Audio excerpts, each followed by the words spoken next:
If you're looking to make a change to get improved performance, improve your sleep, and help you with your weight loss journey, try Optimum Day and Night.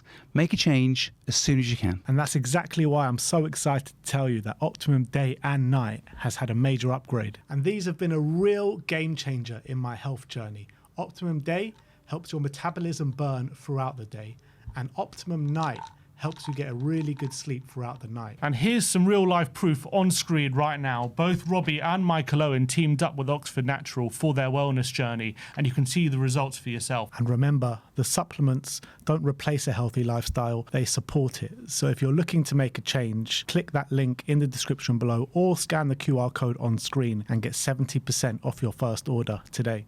Let's talk about this situation brewing with the Lewis family. Sky News are reporting today that the Lewis family have joined a consortium bidding for a new NBA Europe London franchise. This bid will put them up against Daniel Levy, who is part of the rival consortium. So it's the Lewis family going up against Daniel Levy, going head to head for that NBA London franchise. So how long until we have NBA at the Tottenham Stadium? Well, it depends who wins it. Yeah, if Daniel Levy wins it, then no probably chance. never. Yeah, look, they're going head to head. I don't know how this affects Tottenham, but I think it's going to be very interesting to see who comes out on top. I just read the article, and it said the Lewis family are teaming up with these two other big, obviously, I'm assuming very wealthy families who are part of two big already NBA franchises or basketball franchises. So they know what they're doing from a basketball standpoint. The Lewis family know what they're doing just from a sports standpoint, obviously involved in Tottenham. So it sounds like a good bit. I don't know who Levy's partnering up with. So Levy's partnering with Liberty Global and MSB Sports Capital. So if you remember when all those takeover rumours when Levy was at Spurs, MSP Capital, who were the backers of McLaren Racing, they were the ones that were having meetings with Levy at the time. So now I'm thinking, were they in the meetings with Levy to take over Tottenham, or were they in the meetings with Levy to talk about this NBA franchise? Good question. A lot of fans who are currently disgruntled with our lack of activity over the past 5 weeks are saying, this is what they've been doing over the last 5 weeks. Stick to football, get the transfers done. I thought football was supposed to be the priority of this football club. Yeah, couldn't they wait till the after the transfer window exactly to get this going? The consortiums and all this kind of stuff. And all this Michigas. Come on, get some signings through the door. I don't really care about NBA. I need the Lewis family to focus, people. Focus. We need some strikers. Come on. Exactly. So there you have it. Lewis family are trying to bring an NBA franchise to Having London. said that, it would be funny if they got one over on Daniel Levy. Mickey van de Ven has officially signed his new contract. It was announced last night from Tottenham Hotspur. So it is a 5-year deal that will run until 2031, and he's going to be paid over £240,000 a week. Wow. Which is a massive, massive contract from the Lewis family for Mickey van de Ven, which will put him second highest earner at the club, just below Sandro Tonali. So what do you make out of that? Because we were kind of theorising of what deal he's going to get, and I kind of said, maybe he'll just replace Coutinho Romero's deal at about just under 200. But they've smashed that one out of the water, really. Well, it's obviously, first of all, it's evidence of the rising wage structure at Spurs, which they said they were going to do, and now they're obviously putting their money where their mouth is. I think obviously Van de Ven is in a quite strong negotiation position with the contract running down. He's such an important player. He also knows if we were to sell Van de Ven, if we were to replace him with someone as good as him, you're going to have to pay something similar. So you might as well give Van de Ven what he wants. So I think it makes sense. I think I've seen a lot of eyebrows raised at the the size of the weekly wage that he's getting. But for me, I think he's worth it. I think it matches his stature in the squad. He is one of the most important players in the squad. He's also now, when you're looking at the squad, how many players are more long-serving than him? There's not even that many. You got Ben Davies, Romero set to leave. I know he didn't even join that long ago, but he's actually one of the probably longest. This is his fourth season. He's coming into his fourth season. So there aren't too many players as important as him who are also as long-serving as him. So I think it's just matching his stature in the squad, isn't it? Well, I guess James Maddison came the same summer, didn't he? Maddison came the same summer, yeah. Vicario came the same summer, but he's going to be out the door. Richarlison was here before him. But again, not as important. True. Udogie came the same summer, not as important. Decky, but he's obviously... Solanke came the summer after. Decky came before. Yeah, but obviously he's been out for... Pedro Porro. Yeah, he's just got a new contract. But I don't know how much he's on, but yeah. Bentancur. Yeah. Sarr. Yeah. And that's it. So he's actually one of the more long-serving players in the squad, and obviously he's a very important player. And I think we're future-proofing him. I think probably he doesn't need a new contract now and a wage hike for a few more years. You can wade that off.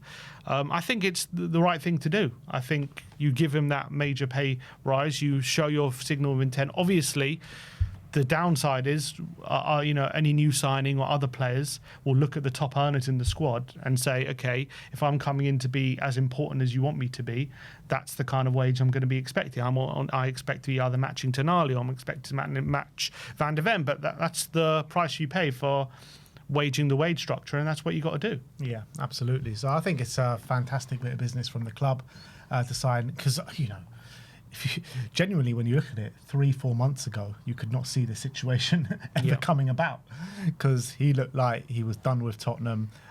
He didn't look passionate at all when Thomas Frank was at the club, and later Igor Tudor.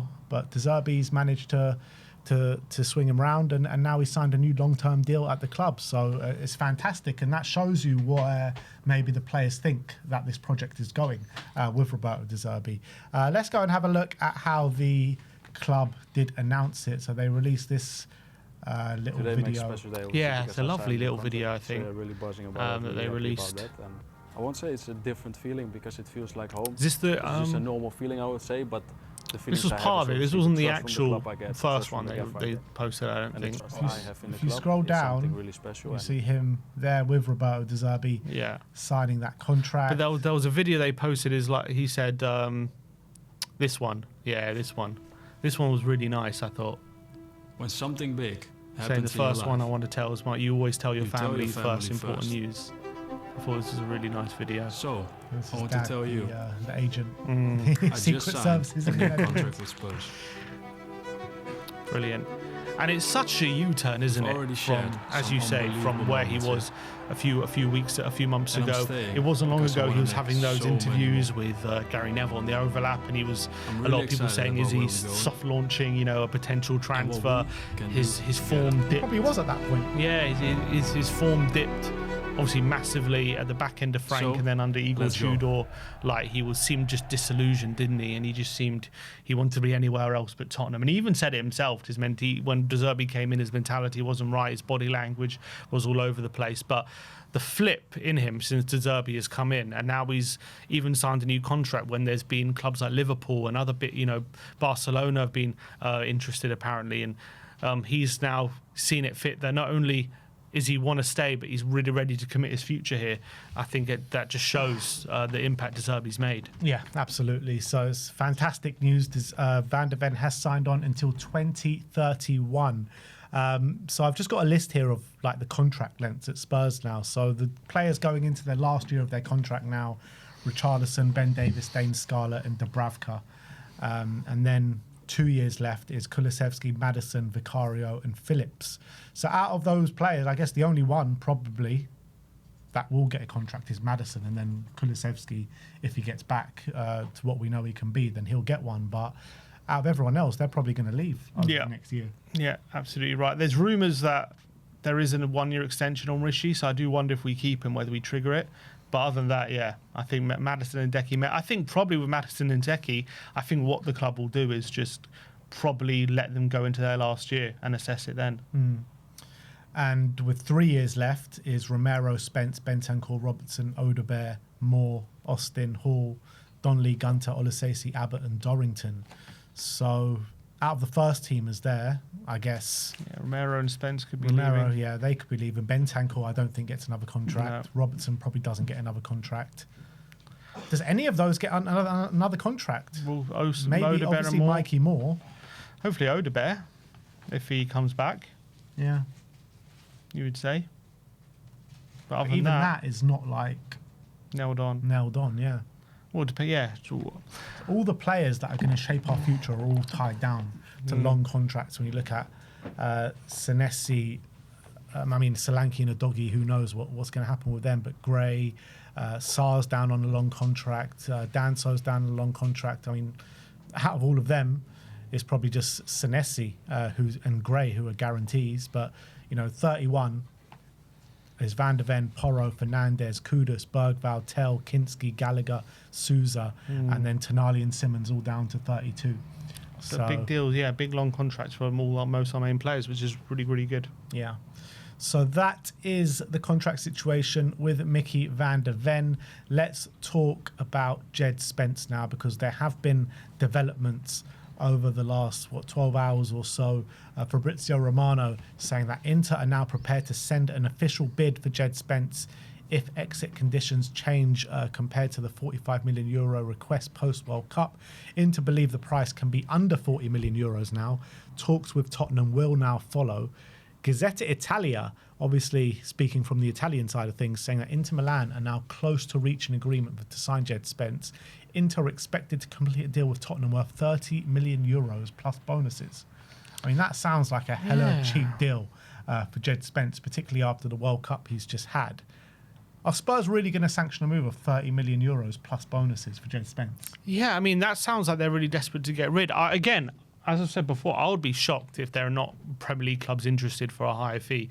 Obviously, Inter Milan tried to get a cheap fee for Romero. They ended up, looks like they're going to be gazumped by Atletico Madrid for that. So I do wonder if it will happen again with Jed Spence, and someone will come in with a higher fee, which Inter Milan can't afford. I think this is obviously evidence of just the fees that teams in Italy and Spain are just able to pay compared to Premier League teams. Because if we were selling them to a Premier League team, there is no chance it would be that low. It would have to be minimum 35 to 40 million pounds. That is not euros. I think if you're talking about 30 million euros, that is, considering his stock, I think that would be a really disappointing fee. I wouldn't sanction a bid like that. Obviously, it comes into play how desperate Spence is to leave and also how much interest there is in him. So if he's really mindset on going and Inter Milan are the only team willing to put up the money, maybe, you've got a decision to make there. But again, I would just be really surprised if there are no Premier League teams coming in for him right now and ready to bid more. But even if Spence is that desperate to leave, it doesn't mean that we should get lowballed. I think it's ridiculous, to be honest, like, if we're even willing to accept this. Like, if Spence wants to leave, good offers need to come in. Mm-hmm. We can't just, anyone that wants to leave, we're just going to accept like really low offers for. That's just ridiculous. Yeah, I agree. I think, especially with a player who's got value in the squad. Like, I think when it comes to Romero, maybe it's a bit different. Like, we've already signed his replacement, ready to move on. Spence has still got a place in this squad right now, and he's still relied upon on some aspects. He's not like some player who is easily replaceable. So I wouldn't want to just sell him on the cheap. That doesn't make a lot of sense to me. Yeah, exactly. And, it was one thing doing it for Romero. There were many conditions going into the Romero situation, but Jed Spence to have, like, let's say you got Romero and Spence who could both leave for like £50 million combined, which is crazy. Yeah, it's nuts. We should be getting that should never be allowed to happen. In another world, you're getting £50 million each. Yeah, you should be. Like that's kind of minimum. That's kind of the ballpark you should be playing with. If Arsenal come in for 60, are you selling? What, to Spence? if he wants to go there, yeah. I still believe that there'll be Premier League interest. I know it hasn't come to pass for whatever reason right now. I've got an inkling there will be Premier League interest coming in, and they'll make bids. Yeah, so we'll have to wait and see what happens on that situation. But another fullback who could potentially be on his way out of Tottenham this summer is Destiny Udogie. Alfredo Padula again has updated with the further information on a potential deal, saying Roma will have further talks with Tottenham for Udogie. Up to a month ago, he was untouchable, but the situation is changing and it depends on the deal structure. So again, he's saying that Spurs are open to letting Destiny Udogie leave Spurs this summer. He's gone from untouchable to maybe we'll do a deal in the space of a month, and maybe that suggests maybe where they think about his injury situation. Maybe his injury situation ain't getting any better. I mean, the reality is he hasn't played in pre-season. He didn't go to the World Cup. He should be like ready to go. Like he ended the season playing, right? So he wasn't injured at the end of last season. So what has happened again over the summer and recent weeks that has meant that he's missing out yet again in more games in the lead up to the season. So maybe the club are looking at it thinking, you know, is this guy ever going to stay fit? What is the problem? And if you do get a really, you know, enticing offer, is it worth letting him go when if you can't get on top of his injuries? And I think maybe the fact that we're considering offers maybe is evidence of that. I think Udogie could be perfect for De Zerbi, and I think he could be a top left back, but it's just the reality. And the reality is that there is something going on with him where he can't seem to stay fit, and this pre-season is just more evidence of that, and that is probably frustrating the club at the moment. And also maybe someone in the comments says he's untouchable because if you touch him he gets an injury, which ain't too far from the truth, to be honest. But I think you cannot let both of these go in the same window. You cannot. It's impossible. Like, how do you expect us to do proper squad planning if you're letting, you know, two fullbacks go in the same window? You're going to need to bring in two players. Yeah, I agree. I think maybe the thought process is if we can get more money for Udogie than we can for Spence, then we sell him. But if not, then Spence goes. Maybe that's the thinking. I don't think we let go of both. I really don't. Like, are we really going to say that Sousa's going to be our backup left back next season? Surely not. But the thing is, if he wants to keep him around, then maybe he values him that highly. I'll be shocked if he does. I'll be shocked as well, because you've got all the, you know, how we've been moving this whole summer, and you know, oh, we need first choice, we want, you know, no risk, and then all of a sudden, okay, yeah, Sousa's good enough. That doesn't make sense to me.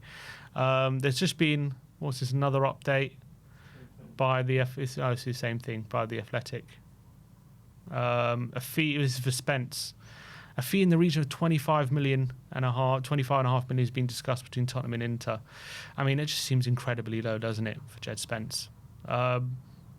Maybe we're thinking if we can get more than that. We should not be sitting down at the negotiation table for 25 million. It should be starting bids at 40 million. Starting bids at 40 million. Yeah. You know what I mean? But these European clubs can't afford it. Well, that's if you can't. If I go into a shop and say I can't afford something, then I'm not going to get it. Yeah. You know what I mean? That's the way it works. If they can't afford him, then they can't have him. Yeah, I agree. I think that should be how we approach this.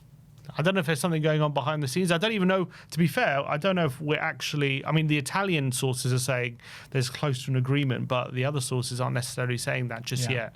So maybe, you know, we're waiting for more money from them. I don't think we sell him for 25 million. I think maybe they could get away with 30 million plus like 5 to 10 million in add-ons, and maybe there's something there. I can't see 25. I'm more inclined to do a deal like that for Destiny Udogie than I am for Jed Spence because of his availability. You know, that kind of makes a bit more sense. But Jed Spence, brilliant World Cup, never really let us down on the pitch. He can play right and left. You know, 40 million minimum it is for Jed Spence. So yeah, we'll see. We'll see how it goes, and we'll see what happens. Yeah, they didn't even want to pay that for Romero, so. Yeah. But maybe Jed Spence is more important for them than Romero because they're stacked with centre backs and they're clearly looking. I don't know who they got right. Obviously, Dumfries has left, hasn't he? So maybe he's actually more of importance than Guti Romero. Judging by the fee, it doesn't seem so. No.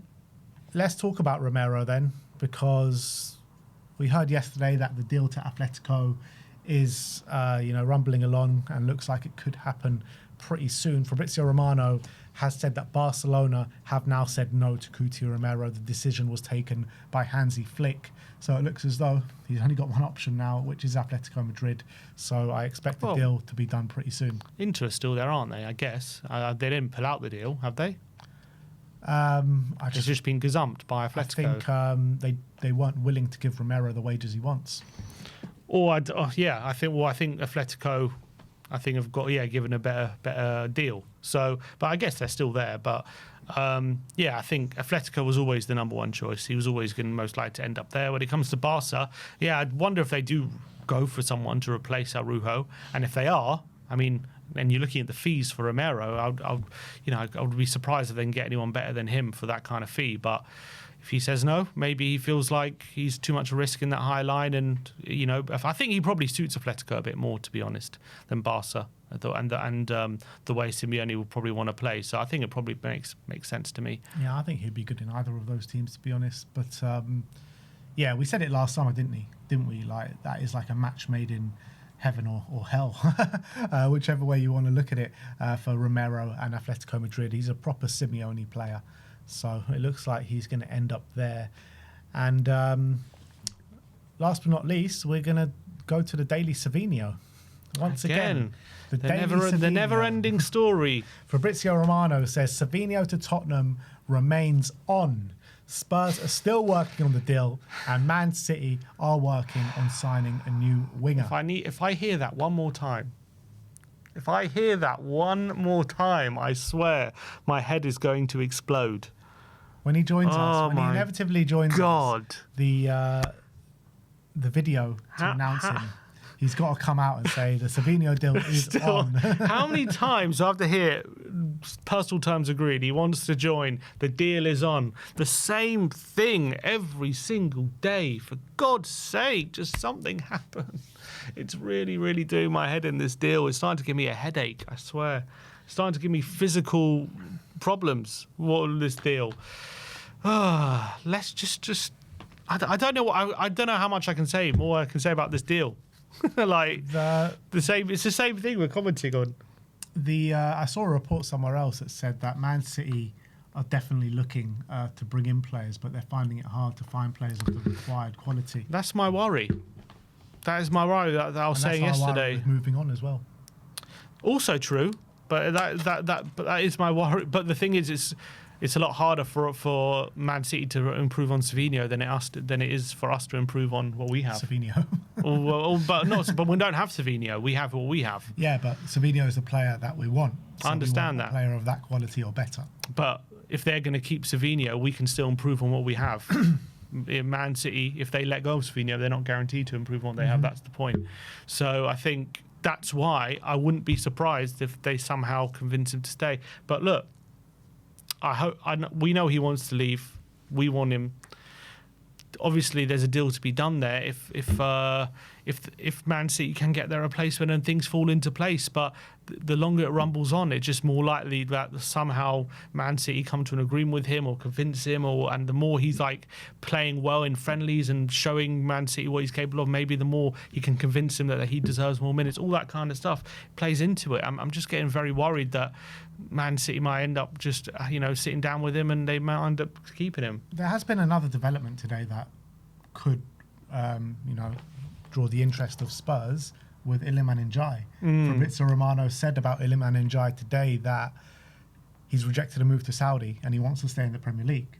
So could that be a deal that Spurs go and look at if we can't get Savinho over the line? 100%. Is it a deal that we should look at alongside Savinho? 100%. I think, look, as I've said yesterday, I don't know if it's realistic that we're going to get both Savinho and Gakpo given the conditions. I think it's right now it's leaning towards unrealistic at this point that we're actually going to get both of them. Just signed Brennan Johnson as well. They just signed Brennan. So for me, as I said, if you're gonna wait for those signings, wait for one, don't wait for both. And if Ndiaye is there, if there's a deal to be done, try and do it. Try and get him over the line. He can play right, he can play left. He provides creativity, he provides dribbling, adds quality to the forward line. And then if Savinho or Gakpo come available, then you can then go for it. And even if both of them come available, sign both. Whatever we need three anyway. So you can cross that bridge when you come to it. But I think Iliman Ndiaye is right there. I think he'd be a great signing. I think it'd be a great signing. Yeah, I've really liked Ndiaye for quite some time now, and I think he had a great season last year. And I think he is a player that, if you put him in a better team, he'll look so much more assured on the wings as well. The only thing I'd say about Ndiaye is I don't think he's as good when it comes to his finishing or stuff like that than Gakpo in front of goal. I also don't think he's as good at dribbling and creating. He's a very good as dribbler, though. he is, but I don't think he's as good as Savinho. I think Savinho is good at that. So from that point of view, I do think marrying Savinho and Gakpo obviously makes more sense. But as I've said, I don't know if we get both of them. I think Iliman Ndiaye is also quite good at both. He's not like terrible at both. He's like more of like if like Savinho is like 8 or 9 out of 10 at dribbling and creating, and Gakpo's maybe a 7 or 8 out of 10 at like finishing and getting in those positions. I think probably Ndiaye is probably a 7 in both kind of thing. I feel like Ndiaye got better at finding himself in those kind of scoring positions this season. Yeah, I just don't think he's an amazing finisher. No, he's not an amazing finisher. The thing is, if we go for Ndiaye, it'll be a replacement for Savinho. It won't be a replacement for Gakpo. Yeah, that's what I would. Yeah, that's what I would prefer. But I would still, if we can't get Gakpo, I would still get Savinho and Ndiaye if we could. Yeah, but God help what's going on with Brennan Johnson, man? Jesus. Well, someone says he's upgraded. Everton, bigger club. Yeah, it's true. And also, some people said people are just signing Brennan Johnson because they want to get a trophy over the line. That's the one thing he guaranteed. That's why they signed Brennan Johnson. So Yeah, any punters out there back at Everton to win a trophy this season? Do you think he'll do well at Everton? I think they've actually got a decent deal there because it's a straight swap for McNeil. McNeil. And I think, look, McNeil is a very good player and he's got talent. Don't get me wrong. He's got great crossing ability and shooting ability. But I think I might prefer Brennan Johnson in my team to McNeil. Yeah, it'd be interesting to see because, again, when it comes to Brennan, he's obviously very good at what he's good at, which is, the timing of his runs, running in behind. He's a good finisher, but he's just not like, if you're replacing Ndiaye with Brennan, you're going to be, I think Everton fans would not be happy with that, you know what I mean? Because he just offers something completely different. They're replacing McNeil for Brennan. Understand that, but if Ndiaye, yeah, true. If Ndiaye leaves, obviously they're going to have to replace him again. But yeah, Brennan is just one of those players you have to play to his strengths. He can't just fit in any system. He's not like a plug and play player. You have to really kind of like, your system has to be really catered to getting the most out of him. And that's what obviously we did quite well when he was scoring so many goals. We were just finding him time and time again at that back post, and he was really paying dividends. But when he went to Palace, it was just, he just couldn't find his rhythm. He just wasn't able to be effective. He didn't score a single goal. A lot of Palace fans are calling him their worst ever signing. They really not liked him. Maybe he got a raw deal because he was only there for 6 months. Maybe if he was there for a bit longer, he could have really proven himself. But I wonder how David Moyes plays. Will that suit him or will that not? I'm a bit undecided about it because I think David Moyes likes his wingers to be quite kind of taking people on and stuff. And I don't know if Brendan can do that, but we'll see. Yeah, look, I think David Moyes can play some decent counter-attacking football at some points. And when you're looking at Brennan Johnson before he was at Tottenham, at Nottingham Forest, he played some of his best football in counter-attacking systems. So he was playing quite central, wasn't he, at times at Forest? I mean, he was a lot on the right wing, wasn't he? I thought it was kind of a mix. Yeah, he was a lot on the right. He was a lot on the right. But who was his manager then? It was Steve Cooper. I think, yeah. I mean, look, I'm not saying he definitely can't work. I'm just when I envisage how David Moyes likes to play his wingers, I don't know if he's going to be suited to it. But let's see. Anyway, good luck to Brendan Johnson.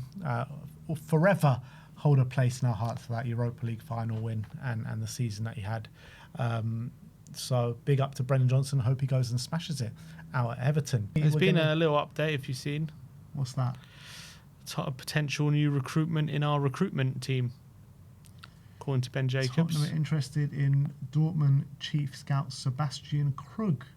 Krug played a role in bringing Erling Haaland and Jude Bellingham to Dortmund. Several candidates are still under discussions as Spurs look to add to their recruitment team in the coming weeks. So if they can find us Erling Haaland and Jude Bellingham, that wouldn't be bad, would it? I'll take it. But we need these kind of guys at the club because, as I've said, it's all well and good doing what we're doing now, and it's great, signing the Van Heckers and Tonali's and whatever. But these aren't secrets, are they? These aren't players that no one knows about. Obviously, you have to spend big money, and I've got no problem with that. But when you're in a position that we're in now, where we're looking to get Savinho and Gakpo because they're the obvious targets, Like we could do with someone who you can trust to find a gem, or trust to maybe find a bit of undervalue in the market. And if he's been doing that with at Dortmund with these kind of players, we need someone like that in our team. Yeah, but it's mad. Like even with the clubs who are like at the forefront of their recruitment and data analytics and everything like that, even they're struggling to bring in players right now. So, however good our scouting is, the players still need to be there. Of course. So, I don't know. We'll have to wait and see what kind of players we bring in. And even this guy is not going to make an impact this summer, is he? It's going to be for future windows. Unless he's got some ideas already lined up in the back lane. Oh, you need a left winger? Yeah, I got this guy. Plays for Mainz in Germany. Yeah, get him. We've got 3 weeks to get him in and to utilise his list. Yeah, true. Let's hope he's got an extensive list so he's ready to go. Yeah. But that is it from us today. I want to thank you all for joining us, and we shall see you very, very soon. Like, subscribe and comment. And as always, come on you Spurs.